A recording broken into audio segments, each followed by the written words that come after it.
బీసీసీల అధికార ప్రతినిధి ఆయనతో మాట్లాడదాం. నమస్తే అండి బాల గురుస్వామి గారు. గురుస్వామి గారు నమస్తే అండి.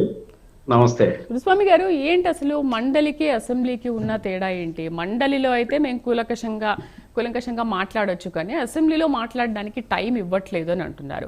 ఎందుకని అసెంబ్లీలో మాట్లాడడానికి టైం ఇవ్వట్లేదు అంటే, నేను ఈ 3 అంశాలపైన మాట్లాడడానికి 1 గంట సమయం పట్టింది, మరి ఇంత సమయం నాకు ఇస్తారు అసెంబ్లీలో, 2 నిమిషాలు మాట్లాడతారు, ఆ 2 నిమిషాల్లో నేను ఇవన్నీ మాట్లాడగలనా అని అంటున్నారు. సో మీరే చెప్తున్నారు అసెంబ్లీకి రండి, మీ వాయిస్ వినిపించండి, ప్రజల తరఫు నుంచి పోరాడండి అని చెప్పేసి. మరి మీరు 2 నిమిషాలు టైం ఇస్తే ఎలా కుదురుతుంది? ప్రజల సమస్యల్ని ఏ విధంగా వివరించగలుగుతారు? సో ఫస్ట్ ఆఫ్ ఆల్ ఈ రెండింటికి ఉన్న డిఫరెన్స్ ఏంటంటారు? ఎందుకు దీంట్లో టైం ఉంటుంది, దాంట్లో టైం ఉండదు? మీకు ప్యానెల్లో ఉన్న పెద్దలకి, ప్రైమ్ న్యూస్ వీక్షకులకి అందరికీ శుభ సాయంత్రం. అందరికి ధన్యవాదాలు తెలియజేసుకుంటున్నాను. వీళ్ళు మాట్లాడే మాటలకి చేతలకి అసలు ఎక్కడా కూడా పొంతన ఉండదు. మీరు అండర్లైన్ చేసుకోండి, చూసేవాళ్ళు కూడా బాగా వినండి. వీక్షకులందరికీ కూడా తెలియజేస్తున్నాను, వీళ్ళు అసెంబ్లీకి వచ్చి వాళ్ళు మాట్లాడి మీకు టైం ఇవ్వకుండా కట్ చేసి మిమ్మల్ని పక్కన పెట్టేస్తే, మీరు మాకు టైం ఇవ్వట్లేదు అని అడిగితే దానికి ఒక అర్థం ఉంటుంది. అర్థం లేని ఆరోపణలు చేసేదానికి వీళ్ళు ముందుంటారు. అసలు అసెంబ్లీకి రాకుండా మిమ్మల్ని 11 మందిని ఆంధ్ర రాష్ట్ర ప్రజలు గెలిపించారు.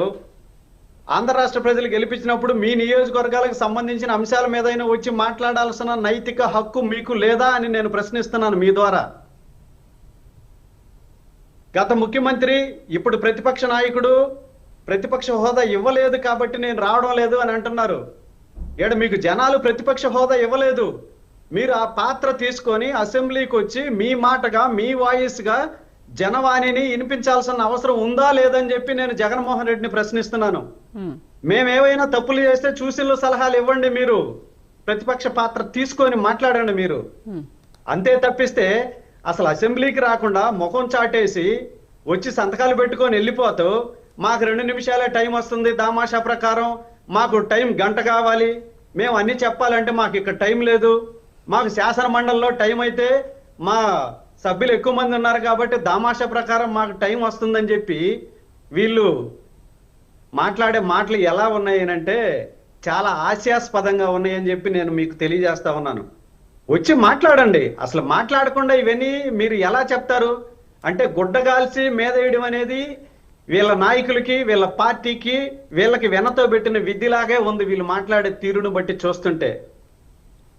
వీళ్ళు ఎందుకనంటే 11 మందే ఉన్నారు. వీళ్ళు ఏమనుకుంటున్నారంటే, గడిచిన 5 సంవత్సరాల్లో తెలుగుదేశం పార్టీ సభ్యులను కావచ్చు, వాళ్ళని క్యారెక్టర్ అసెస్మెంట్ చేశాము, కుటుంబ సభ్యుల్ని విమర్శించాము, మనం రకరకాలుగా మాట్లాడాము. ఈ రోజు మనకి బలం లేదు, ఆ రోజు మన వెనకాల మంద ఉంది కాబట్టి మంద బలం చూసుకొని పెట్టరేగిపోయాము. ఈ రోజు మనం పోతే వీళ్ళు కూడా అదే విధంగా మాట్లాడతారేమోనని భావించి భయపడ్డాడు ఈ పులివెందుల పిల్లి. తాడేపల్లిలో ముసుకేసుకొని కూర్చొని ఇవన్నీ మాట్లాడడం అనేది కరెక్ట్ కాదు. మీరు రండి, అసెంబ్లీకి వచ్చి మాట్లాడండి. మాట్లాడి మేమేమైనా తప్పులు చేసినా వాటికి ఇవ్వాల్సిన సూచనలు, సలహాలు ఇవ్వండి. మీకు టైం చాలకపోతే రిక్వెస్ట్ చేసి టైం తీసుకొని మాట్లాడండి. అంతేకాని వీళ్ళకి అసలు జనాలన్నా కూడా, వీళ్ళకి ప్రజాస్వామ్యం అన్నా ఎటువంటి బాధ్యత లేని వ్యక్తులు పార్టీ వైసీపీ పార్టీ అని చెప్పి నేను మీ ద్వారా తెలియజేస్తా ఉన్నాను. వీళ్ళు ఎందుకనంటే జనాలను పంపించి మేమేదో వచ్చాము శాసన మండలికి, మా వైపు నుంచి మేము మాట్లాడుతున్నామని చెప్పి వీళ్ళు ఏదో గాలి కబుర్లు చెప్పుకునేదానికే అసెంబ్లీకి రాకుండా శాసన మండలికి వచ్చి మేము మాట్లాడామని చెప్తున్నారు. ఏ బిల్లు అయినా పాస్ చేయాలన్నా కూడా చర్చ జరగాలన్నా ఫస్ట్ జరిగేది అసెంబ్లీలోనా శాసన మండలిలోనా? నేను సూటిగా ప్రశ్నిస్తున్నా ఈ వైసీపీ నాయకుల్ని, వీళ్ళ పార్టీని. మీరు అసెంబ్లీకి వచ్చి మాట్లాడకుండా ప్రతిదీ ఫస్ట్ అసెంబ్లీలో జరుగుతుందా, శాసన మండలిలో జరుగుతుందా? మీరు ఏదైనా మాట్లాడాలన్నా, తెలియజేయాలన్నా కూడా, ప్రశ్నించాలన్నా కూడా అసెంబ్లీలో లేవనెత్తాలి. ఏడంతా అయిపోయిన తర్వాత శాసన మండలిలో మా వాళ్ళు మాట్లాడేదానికి మాకు టైం దొరుకుతుంది. ఆడైతే మేము మాట్లాడేస్తాం, ఆడైతే మేము ఇరగదీసేస్తాం అని చెప్పి వీళ్ళేదో వెంకటేశ్వర రెడ్డి గారు ఆగండి, నాది పూర్తి నాకు మాట్లాడండి అని చెప్పి వీళ్ళు మాట్లాడుతున్నారు తప్పితే వీళ్ళకి పార్టీని నడిపే నైతిక హక్కు కూడా లేదు. వీళ్ళకి ఏదో కాలం కలిసి వచ్చేసి 2019లో అధికారం గుడ్డిగా జనాలు అధికారాన్ని ఇచ్చారు. వీళ్ళు ఎంత మాత్రం పరిపాలన చేస్తారో, వీళ్ళ వ్యక్తిత్వం ఎలాంటిదో, వీళ్ళ పరిపాలన ఎలాంటిదో వీళ్ళందరినీ చూశారు. అందుకే వీళ్ళని చావు దప్పి కన్ను లొట్టబోయిన విధంగా 11 సీట్లకి వీళ్ళని పరిమితం చేశారు. అయినా కూడా వీళ్ళు దాంట్లో నుంచి బయటికి రాకుండా ఏదో ట్రాన్స్ లో కూర్చొని రకరకాల ఆలోచనతో మాట్లాడుతున్నారు. ఇదైతే ప్రజాస్వామ్య పద్ధతి కాదు.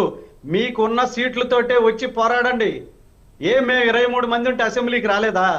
మేము మాట్లాడలేదా? మీకు చేత కాదా? మీకు మాట్లాడే వ్యక్తులు లేరా?